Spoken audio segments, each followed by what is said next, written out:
Hola a todos, hoy en el vídeo veremos tres ejemplos sobre los eventos de las propiedades en JavaFX para que veáis tanto cómo funcionan así como las diferencias entre ellos. Por lo que veremos un ejemplo de invalidación, otro de cambio y finalmente una combinación de los dos. Mi nombre es Sergio Lacalbioque y estáis en territorio Java. Así pues, empezaremos con un ejemplo para los eventos de invalidación, por lo que crearemos una clase. En este caso la he llamado oyente invalidación test y bueno, dentro del main crearemos una propiedad de tipo integer property llamada contador e inicializada con valor 100. Le añadimos un oyente de invalidaciones mediante el método addListener y bueno, y como argumento le enviamos nuestra declaración del método invalidated. Como veis, he utilizado una referencia método para indicar dónde está invalidated. En este caso lo he definido, como veis aquí abajo, como un método estático dentro de la misma clase para no complicar el propio ejemplo. Así pues, cada vez que se produzca una invalidación de la propiedad contador, se accionará el método invalidated y se ejecutará su código. En este caso simplemente se informará en consola que la variable contador es inválida. Todo lo demás, como podéis ver, será el código de ejemplo.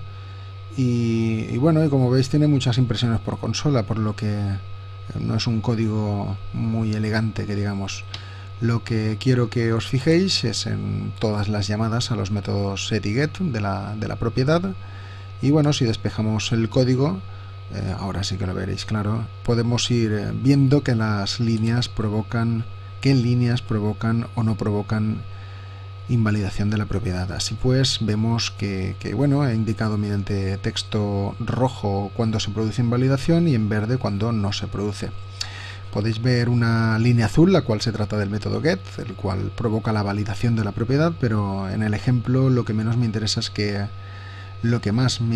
es que comprobéis las características de los eventos de invalidación que comentamos. Así podéis ver que el primer set, provoca invalidación y la propiedad no volverá a poderse invalidar hasta que no se valide de nuevo mediante el get, lo que podemos traducir como una instanciación lazy de la propiedad. Y bueno, y 2, no se produce invalidación si queremos modificar el valor de la propiedad con el mismo valor que ya tiene asignado. Y como podéis ver, esta característica se cumple incluso después de haberse validado. Por lo que, volviendo a nuestro código y ejecutándolo, obtendremos como resultado la imagen de la derecha, por supuesto es real y ejecutado mediante mi NetBeans. Y en dicho resultado podéis comprobar que las características de las invalidaciones se cumplen tal y cual habíamos predicho.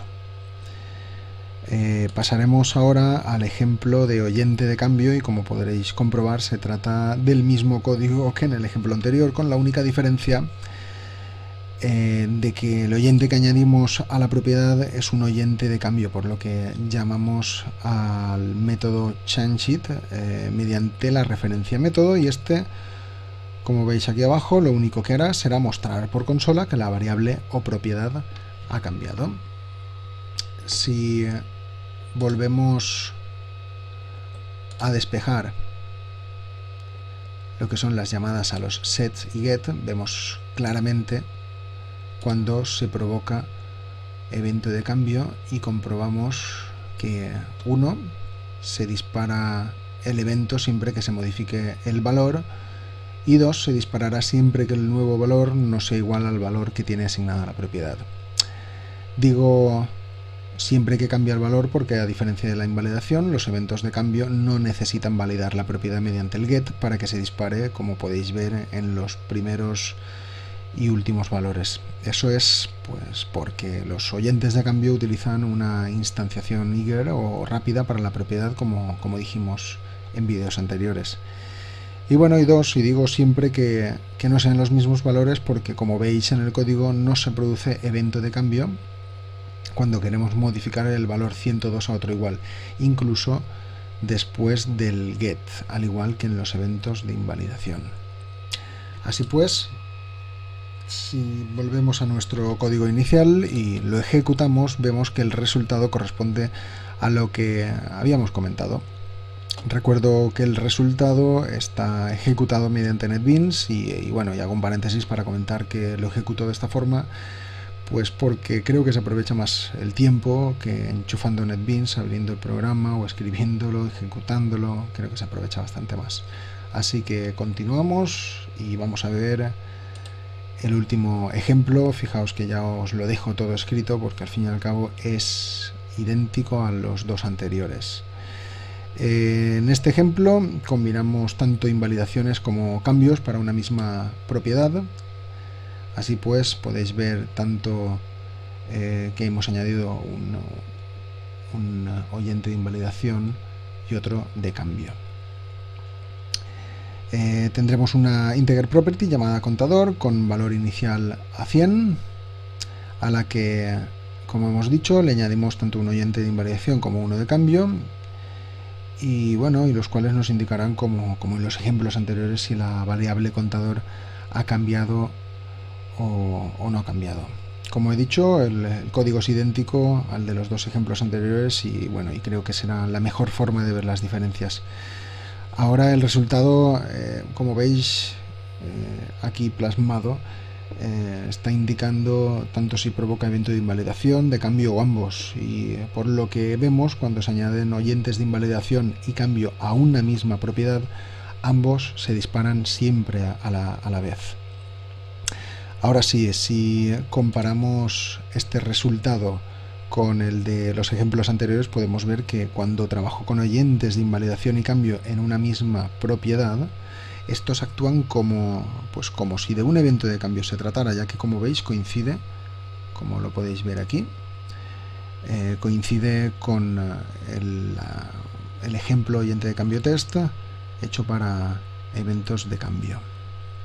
Y bueno, ¿y por qué ocurre esto? Pues porque cada vez que se dispara un evento de cambio se recalcula la propiedad, como habíamos dicho, y por lo tanto se valida.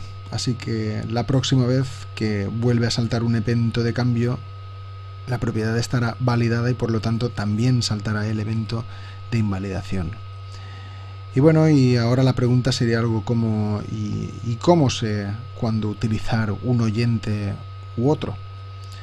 Pues la respuesta es muy fácil. Usaremos normalmente los eventos u oyentes de invalidación y los eventos de cambio solo en ciertos casos, ya que si consideramos el rendimiento de la aplicación al decidir usar oyentes de invalidación y oyentes de cambio, notamos que el uso de eventos de invalidación mejora bastante dicho rendimiento. Y bueno, y esta mejora se debe básicamente a dos motivos. Uno, que los oyentes de invalidación hacen posible calcular el valor perezosamente, de forma que no lo volvemos a validar hasta que no lo pedimos. Y dos, las invalidaciones múltiples en una fila activan solo, o en una colección activan solo un evento de invalidación, lo cual veremos en el tema pertinente, pero es un detallito que quería comentar.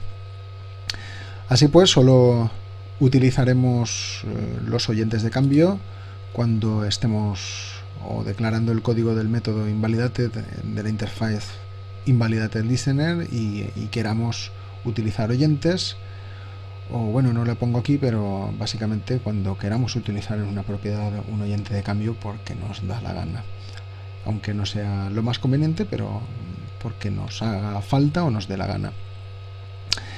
Y bueno, espero que hayáis entendido con este ejemplo lo que son las diferencias entre oyentes de invalidación y de cambio.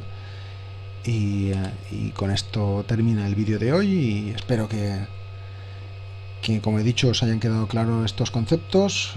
Y bueno, si no es así o creéis que me he dejado algo, se agradecería que me lo dijeseis mediante un comentario. Así que muchas gracias a todos. Se despide Sergio Lacal desde Territorio Java.